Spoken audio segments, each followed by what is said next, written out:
Assalamualaikum warahmatullahi wabarakatuh. Perkenalkan di sini saya Ines Sinta dari Program Studi Pendidikan Fisika Offering AC akan menjelaskan sedikit materi tentang hukum 2 termodinamika. Pendahuluan sebelumnya izinkan saya untuk menjelaskan secara singkat tentang materi hukum 2 termodinamika ini. Hukum 2 termodinamika mengatakan bahwa kalor itu memiliki arah.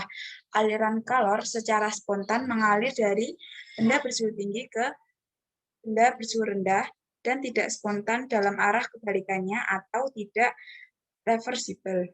Contoh dari hukum termodinamika 2 ini, hukum 2 termodinamika ini yaitu jika seekor beruang kutub tertidur di atas salju, maka salju di bawah tubuhnya akan mencair karena kalor dari tubuh beruang tersebut. Dengan kata lain, tubuh beruang tersebut memberi energi kalor ke salju. Akan tetapi, beruang tersebut tidak dapat mengambil kalor dari salju untuk menghangatkan tubuhnya.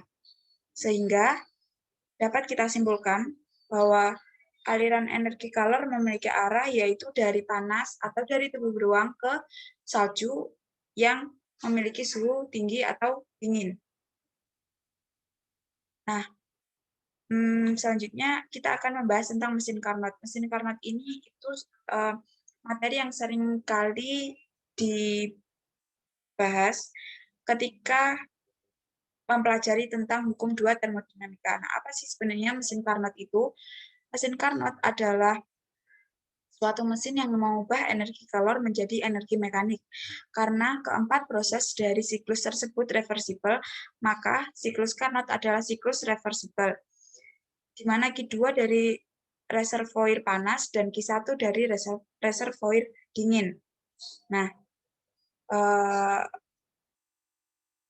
maka mesin Carnot ini adalah mesin yang dianggap paling ideal ketika keadaan ideal.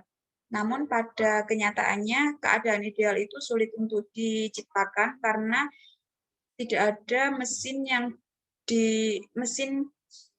diciptakan atau dibuat dengan sedemikian rupa dapat menghasilkan efisiensi sebesar 100%. Jadi sebenarnya tidak ada.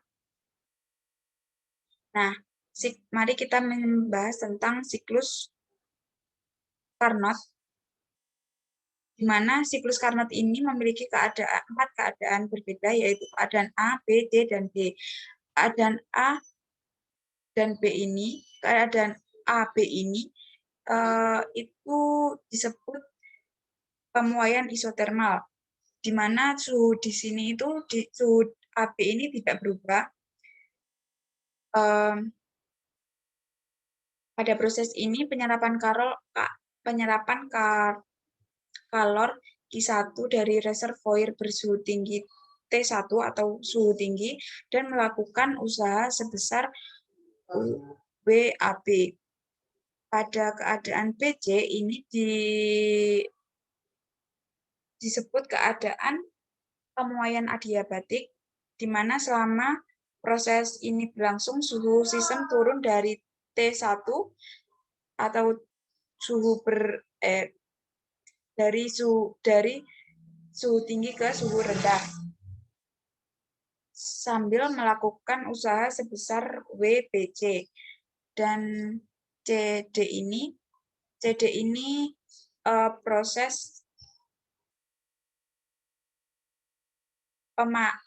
pemampatan isotermal. Ini juga tidak ada perubahan suhu, di mana tetap T2 atau T low, T rendah, suhu rendah. Pada proses ini itu menerima usaha sebesar WCD dan melepaskan kalor 2 ke reservoir bersuhu rendah atau T2. Dan proses terakhir yaitu DA, di mana ini mengalami perubahan, yaitu suhunya naik dari T2 atau dari rendah ke tinggi.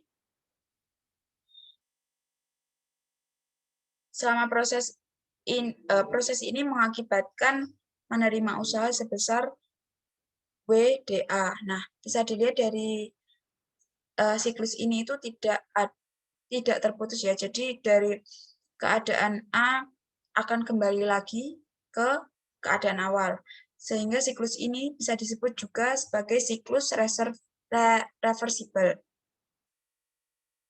Nah, mari kita menjawab soal yang sudah diberikan. Soalnya itu, suatu mesin Carnot yang menggunakan gas ideal mempunyai efisiensi 40%. Tentukan besarnya A, kalori yang diserap untuk menghasilkan kerja sebesar 1 kWh, dan B, perbandingan antara kalori yang diserap dan kalori yang dilepaskan. Nah, dari informasi soal di atas, kita mengetahui bahwa usaha sebesar 1 kWh dan efisiensi sebesar 40%. Yang ditanyakan adalah Q1 atau key height. Dari rumusnya kita mengetahui di mana efisiensi adalah usaha dibagi Q1 dikali 100%. Jika kita mencari Q1 berarti kita bisa